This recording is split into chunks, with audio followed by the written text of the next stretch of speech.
to another episode of Blackpack Homestead. Today on the homestead I'm going to be harvesting some quail up. I've had these quail for a while. There's no retirement home for roosters. I got 8 of them I got to do today. You know how it is, guys, you hatch your eggs and you end up with a lot of males. You only need a few.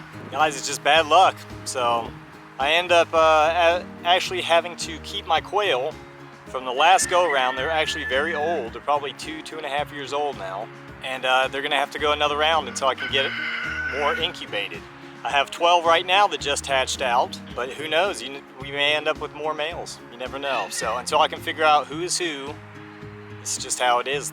They're gonna stay another, 9 weeks at least. Normally I would just take and skin these guys out. It's a lot faster. You don't have to heat your water up to a certain temperature and use your plucker or hand pluck them. It's not very difficult to hand pluck them. I'm using the plucker today because I got 8 of them to do, and it's just quicker. I love the quail, guys. They're great birds.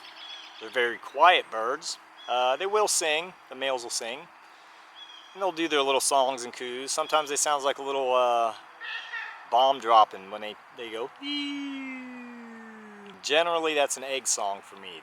They really psyched about, laying an egg. They actually taste like turkey. If you like turkey or dark meat, it's right up your alley.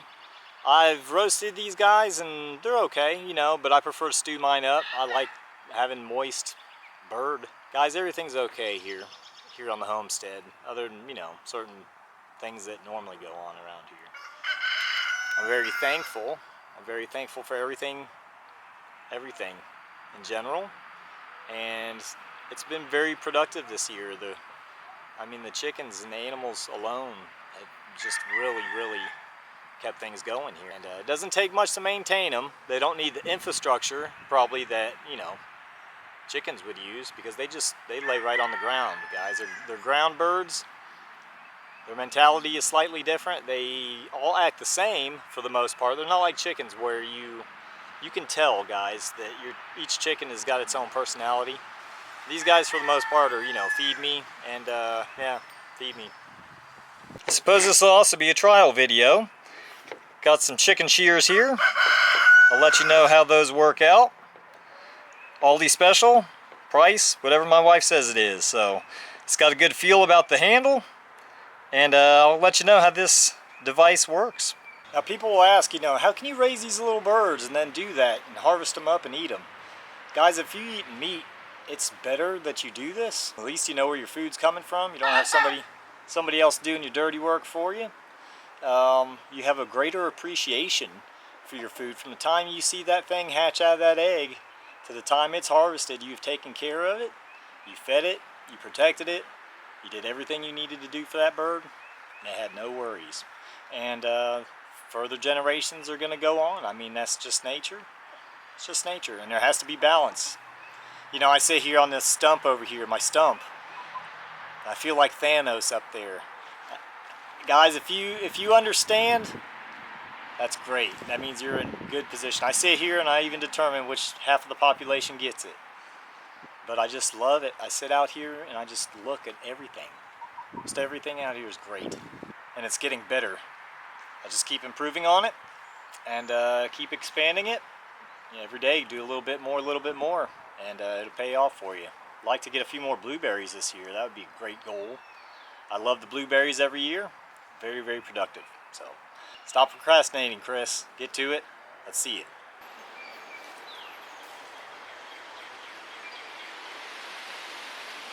This one here is a male. You can tell by the brown on the chest. Loving little guys. Great if you want to start poultry. Alright, the method I use when I harvest my birds up is I don't sit there and take the time to snip their neck. I just twist and pull really quick, and I think it's less stress on your birds, and it's just easier. It's easier and it's less stress on your birds. So you say your prayer over your birds and go for it. Thank you, little buddy.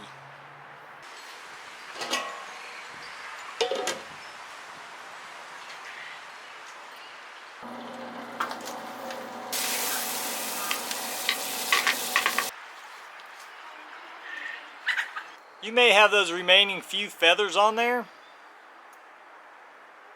may have to heat them up again and dunk him, but because there's so few, I'm just going to pull these right off. Like I said, these are very easy birds to pluck and to skin out in general. But when you get your finished product, it is amazing, guys. I do like the skins. I like a crispy skin, and it makes for a good soup. You may be wondering how this is going to work. Well, what I'm going to do is I'm going to spatchcock this guy.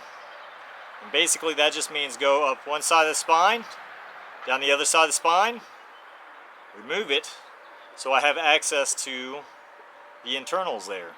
I will remove his feet.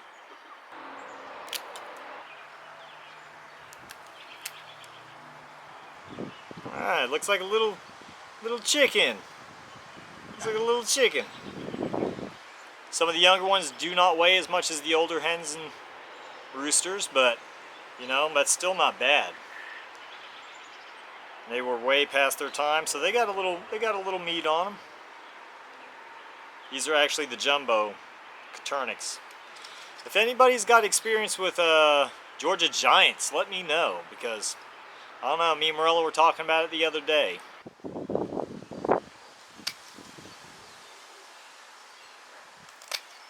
I don't want this to be too graphic for YouTube, guys, so I assure you, up one side, down the other. I'm just going to remove that. Now I'm just going to reach in there and pull the innards out. The hardest part is the lungs, guys. It's always pink. Every beginner will always leave the lungs. If there's something pink in there, rub your finger, your thumb down it, and it'll come right out. I wouldn't say come right out, but it's the more difficult one to get out of there. And as for the internals here, what I'm going to do is I'm going to throw them to my chickens, because chickens are disgusting animals. They're like dinosaurs, so I don't have a problem with it. I don't see it as cannibalism. Just nature in work. Nothing goes to waste around here if I can help it. It makes for great eggs, guys. Alright, they're all pulled out. Let's feed some chickens. There you go, guys. Got 7 more to do. I think it's going to rain on me. The other thing people like to leave, other than the lungs, is there's a little trachea up near the neck there when you cut their neck and remove the neck. There's like a little trachea there. You want to remove that. Other than that, you're good. You're good. I know there's no Save the Rooster Foundation, so maybe I'll start one, guys. All you have to do is send me $100 and I'll send you a rooster. Yeah, you can save a rooster's life for just $100.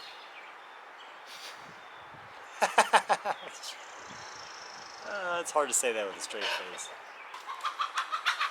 See, I can tell that my water's getting cold, so I'm gonna go heat up another water from my pot there. If you're wondering how I'm heating my water up, I got an electric kettle and it seems to do very, very well. But yeah, alright, I'm on number 4 now. Alright guys, it's starting to rain. I'm still going to continue. I may just, actually I may just skin these last 4 out. Just be done with it. Hey guys, I finished up my project here. I have 4 that have the skin, and I got 4 that are unskinned. Got them here in my little cooler. That should provide me quite a few pounds of meat. And I don't know about you, but I eat a lot of vegetables with mine, so when I make a stew, I'll eat on it all week, and I'm good to go. The weather was a real concern today, guys. It rained and rained and rained all day. Today's the 23rd, and you know, we had that little break there. It's about 7 o'clock or so. I was just getting home, had a cup of coffee, got motivated, and come out here and did what needed to be done. Now, these guys had to go because Morella got new chickens that were unexpected, so I got to make them a spot, which this did. And we'll show you the other reason why. Alright guys, those are my baby quail. They're about 3 to 4 days old now, and they are running around doing their little thing. And they grow fast, guys. In a matter of 9 weeks, you could be harvesting your quail for meat. Anywhere between 6 and 9, they're producing eggs.